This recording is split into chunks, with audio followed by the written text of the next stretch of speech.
Arkansas and the tariff wars, with Washington and Beijing backing down. How much ground can our state's producers recover? Arkansas's retail giant, a significant step on the firearms debate, but not completely in lockstep. A massive public works program gets the go-ahead in one court, but other legal challenges continue, and also tonight. Two huge multi-state legal actions to which Arkansas is a party. One as a plaintiff, the second as a Probert. A briefing from the state's chief legal officer coming up on Arkansas Week.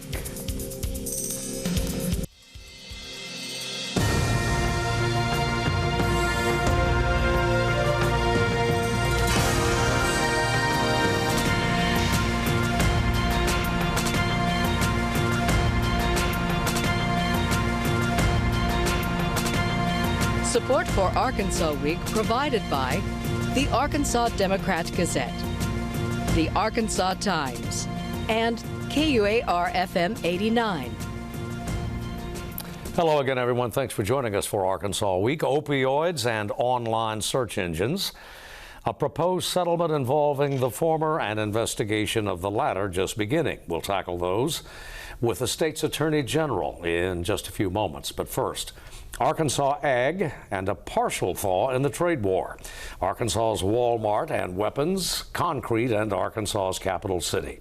We're joined tonight by Steve Brawner, an independent journalist based in Little Rock, and Wes Brown, reporter and columnist for Talk Business and Politics. Once again, we begin the broadcast, not for the first time, by announcing we don't know what we don't know. But we know this, gentlemen, there has been at least a little thaw in the trade wars between Beijing and Washington, and Arkansas producers could be the beneficiary. Yeah, I think China said it will exempt some agricultural products, being ahead of the October talks that are scheduled between Beijing and Washington. Basically, the exemptions for they will help Arkansas. Those exemptions are for soybeans and for pork, two products that are important to the state of Arkansas, and you know, it will have some impact. We don't know how much. We haven't heard from you know, some of the trade groups that represents those organizations, but those two areas have been hurting, especially soybeans for Arkansas farmers for the period that Washington has been entangled with this trade war with Beijing. 14, 15 months now. For the record, at mid-afternoon Friday, no response yet from the Arkansas Farm Bureau as to these latest developments. Tyson Foods, major coarse pork producer and supplier to China, still evaluating, to quote a spokesman for the company, as to the impact of this. Yeah, I think it is going to take some time, you know, get details from how much product will China allow American producers to ship, but you know, sometimes when the trade stops, it takes a while for those trades to get going back up, and those channels back up, and you know, we're late in terms of soybean, and we're kind of late in the season, so it's going to be difficult, you know, to see a real economic impact right now. But Arkansas is not the only soybean state, but agriculture has particularly been hurt during this period of trade wars with China. Particularly involving, gentlemen, Wes, involving pork.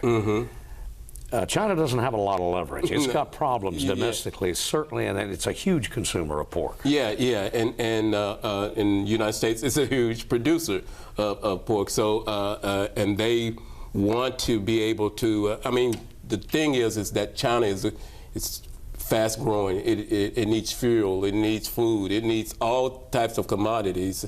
And this trade war doesn't. I mean, it's hurting them. We're certain there's areas that we're hurting our farmers, but it's hurting them also. Yeah. Okay. Moving on. Walmart, the world's largest corporation, certainly the world's largest retailer, based in Bentonville. And Steve, guns. Yeah.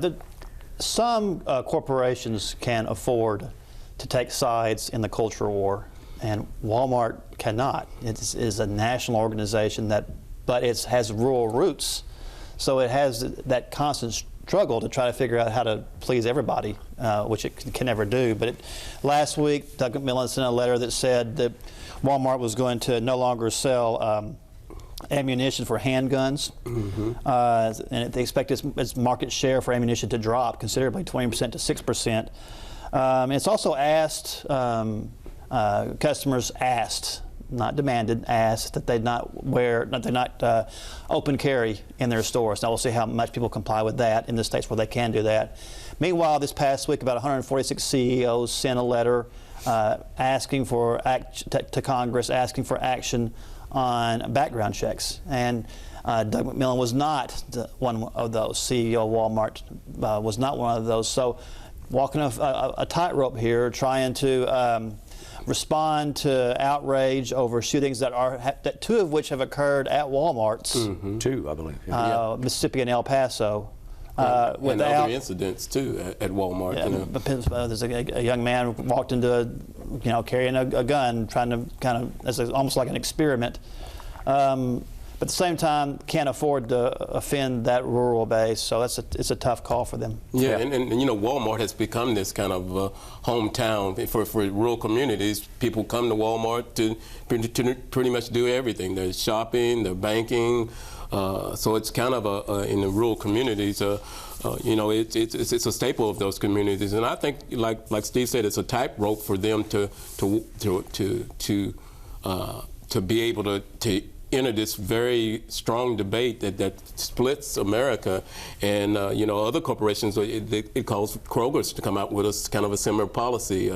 But you didn't see that cavalcade of other corporations come out with that same policy. But this week, as Steve noted, you got these 146 CEO council come out and saying we need to do something. But in the past, business groups have had an impact of moving policy in Washington, D.C., but lately that's been very difficult for businesses to move the needle, particularly on trade and other business issues.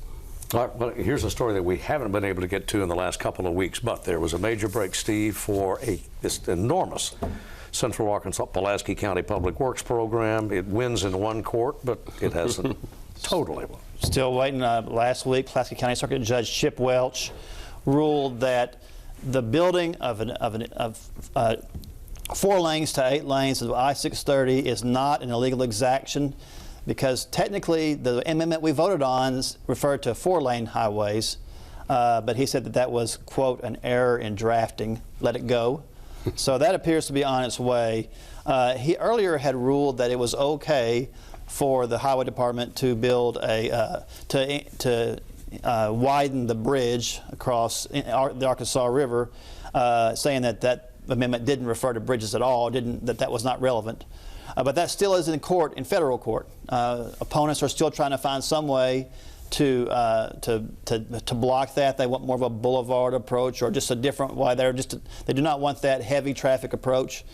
The Arkansas Department of Transportation doesn't see it that way. This is the best plan they can come up with, and in the meantime, the price tag has gone up, and we can't even build the same plan that we had originally, because it's now over $1 billion, and that much money is not available. Moving on to another story, and here's another tightrope, and that's vaping. The entire medical community, of course, is opposed to it, but the General Assembly has to take a look at it.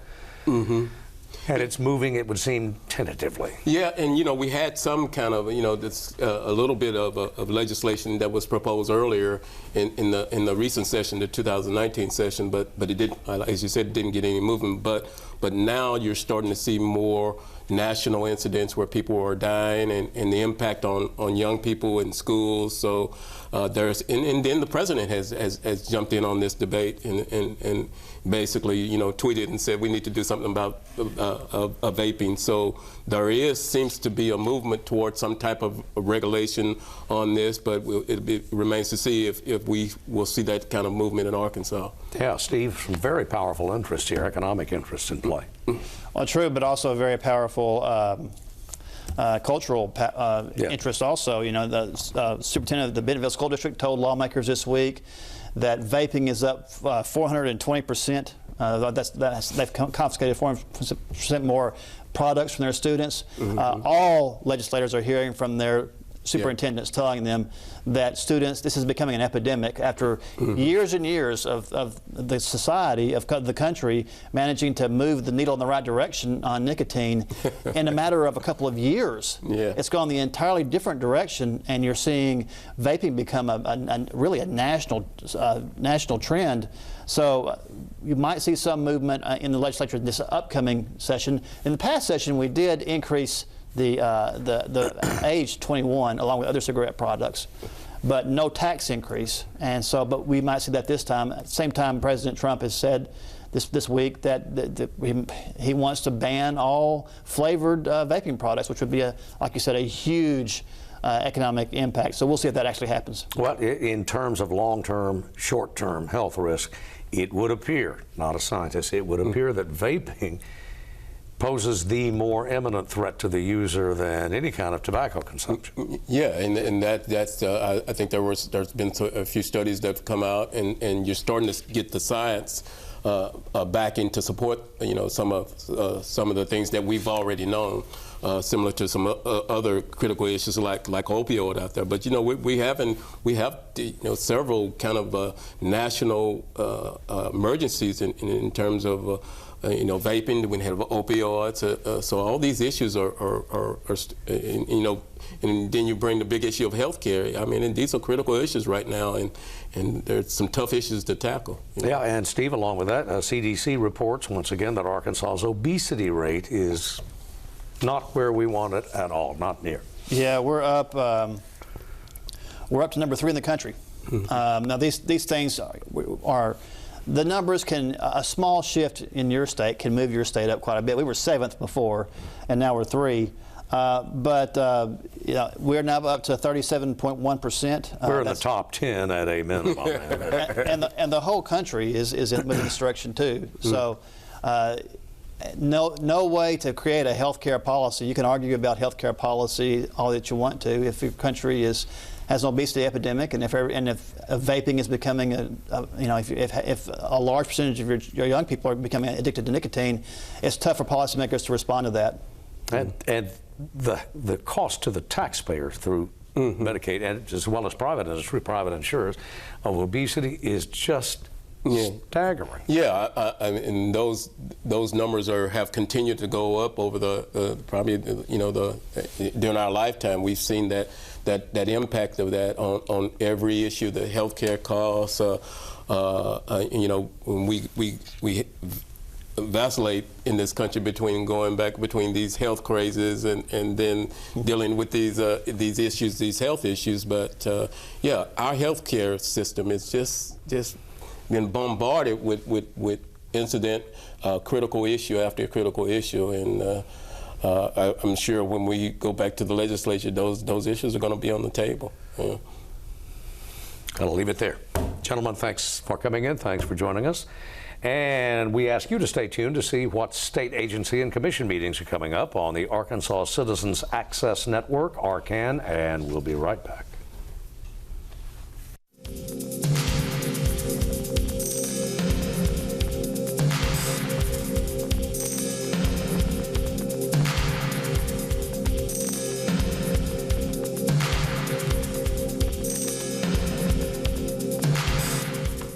And we're back.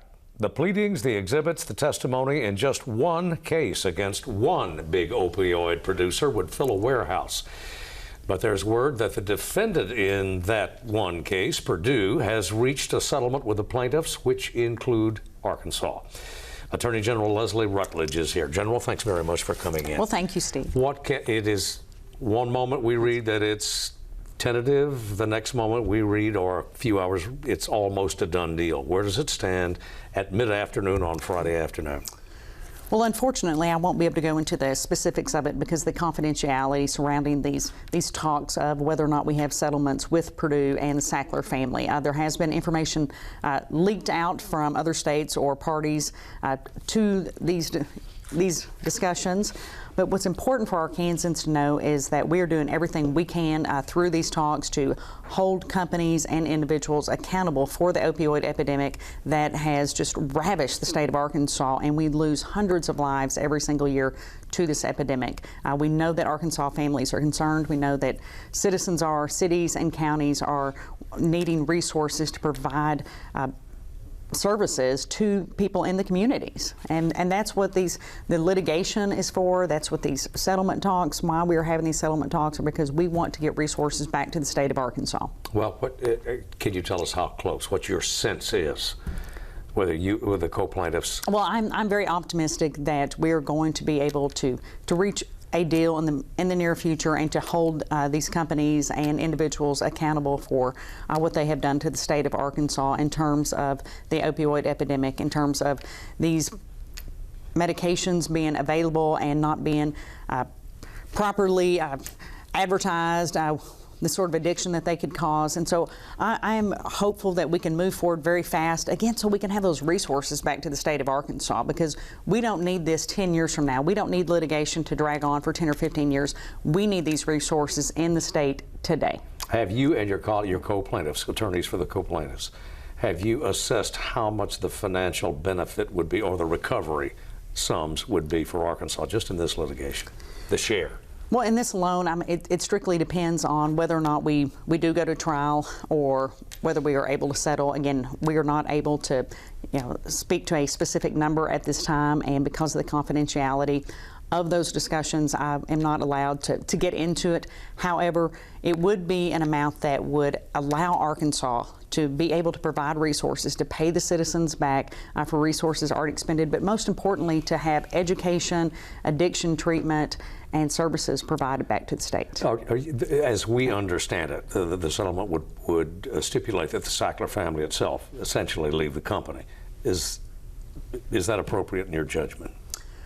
Well, anytime that you're talking about a company and its owners who are part of a problem, I think it is appropriate that, if those owners have contributed to it, if they have signed off on it, then they no longer should be in the business. That's something that's actually normal in the course of business. They are alleged to have, in fact, encouraged it. In the course of business of the Attorney General's office, when we file suit against a company, if under the terms of an agreement or a judgment, then perhaps those owners are not allowed to conduct business in the state of Arkansas. And so it very well might be that those are the sort of settlements that we see. But again, I'm not at liberty to speak to the specifics of this matter because of the confidentiality agreements. Manufacturers, wholesalers, why not retailers?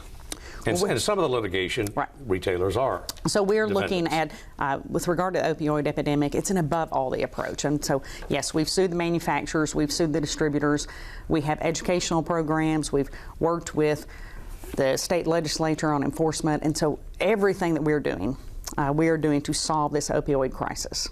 But retailers? So retailers with regard to the liability. The pharmacist, that nature. Individual pharmacists or chains. Well, say Walmart, Walgreens. Absolutely. So we are looking at, again, it's above all the approach. And so we're looking at everyone. And the DEA, the Drug Enforcement Administration, if there has been a doctor that is considered a pill mill, or a pharmacist that's considered a pill mill, the DEA are the ones who look into that, investigate it, and prosecute. They have, the DEA, some reporting indicates, because of congressional action, has effectively been neutered in terms of monitoring opioids. Do you concur? Well, I don't know that I would certainly go that far. We have a very good relationship with the DEA in Arkansas, and hope to continue to have a good relationship with them. They have been very effective at shutting down some doctors and pill mills in the state, and so we want to keep that up. Well, retailers, though, as a class, should they be included as defendants? And why not? Well, at this time, we only have lawsuits against manufacturers and distributors. Again, it's an above all the approach, and so I'm not one to take anything off the table if that's where an investigation leads us. So that's potentially a step the state would take? Well, again, Steve, I'm not allowed to go into details on a settlement, and with regard to investigations, we just have to go where facts lead us. And if the facts and issues that are being brought up in these opioid lawsuits lead us to retailers, then we will certainly give that a hard look. But at this time, the lawsuits that the state of Arkansas have are against the manufacturers of opioids and the distributors of opioids. On to another big action, Sure. and that's I think practically every state attorney general, including you, has now launched an investigation, a probe, a review, however you want to style it, of one of the world's largest search engines, data companies, Google. Why? Yes, so this past Monday, I joined some of my colleagues in Washington, D.C. To announce an investigation into Google. We have concerns with regard to antitrust violations, possible antitrust violations, and we're going to take this investigation where the facts lead us. This is not an outcome determinative investigation. This is not litigation at this point. It is simply an investigation into whether or not Google has violated antitrust, whether or not they have kept the free market at bay, whether or not through their practices, their business practices over the last several years, they have stifled innovation of their opponents and prevented their opponents and others from being able to provide those sort of search engines. I refer to Google as a search engine juggernaut because they are. And so many people, when a company becomes a verb, the power that company has is enormous. And you laugh because we know, Google that. Yes, I mean, that's because that's how most people, they Google something now, just as you drink a Coke or you Xerox something. And when a company becomes that powerful, it's imperative that we, as the attorneys general, ensure that the free market and, most importantly, consumers in Arkansas and across the country are protected. What do you have an instinct as to what you're going to find? We don't. You're not predeterminative, okay, but do you have an instinct as to what you're going to find? We are hoping that... I mean, you joined the action. So absolutely. And so, through, again, this is as you aptly noted, this is one of the largest companies in the world, and particularly with regard to online research and data. And we want to make sure that Google sticks to its original principles, that it should be used for good and not for evil. And this company, if we find that they have in fact violated antitrust laws and prevented consumers and their opponents from being able to have access to the free market, then that will be something that we will take further action on. But again, this is an investigation. What makes this general justified by the states when there is already a congressional investigation? One has to assume that the congressional committees will have greater resources anyway than the states could. With two investigations underway, why not just let the Congress handle this? Well, I think it's important for states to be at the table, whether it's antitrust issue or solving the opioid problem that we talked about earlier, that states can't be left out because states are very important and we should remain important, and we have great resources. We work on antitrust cases every single day, and we work to protect consumers in our states every single day. And so I believe it's very important, particularly when you have 50 state attorneys general standing together. And these are Republicans, Democrats, black, white, Hispanic, men and women all standing together to investigate a company to ensure that the consumers in their states have access, again, to the free market. Plainly bipartisan, no one would argue about that. You are a member of therefore the state is a member of the Republican Attorneys General Association. You have a Democratic counterpart, the Democratic Attorneys General Association.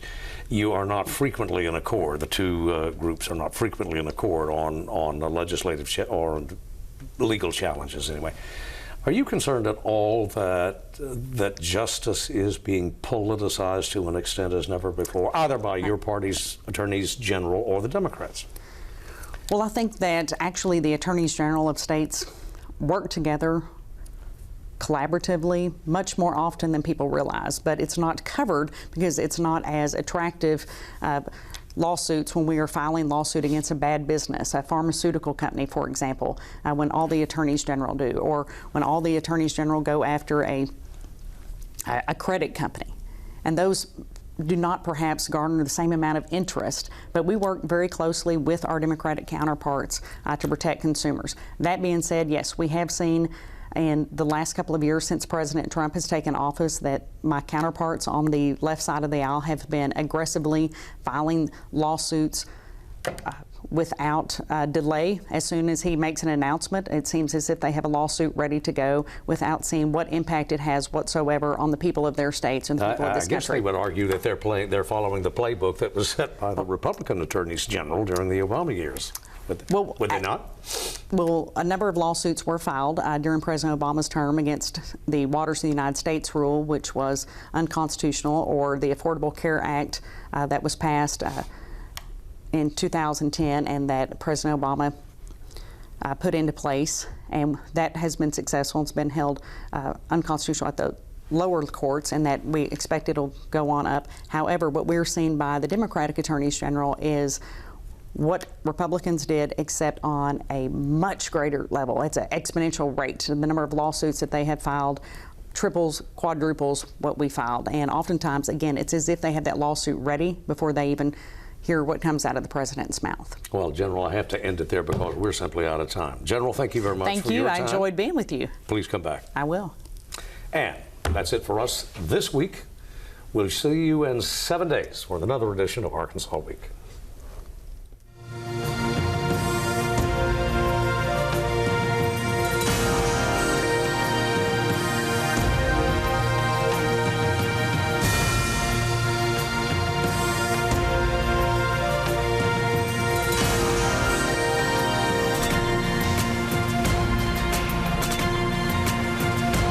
Support for Arkansas Week provided by the Arkansas Democrat-Gazette, the Arkansas Times, and KUAR-FM 89.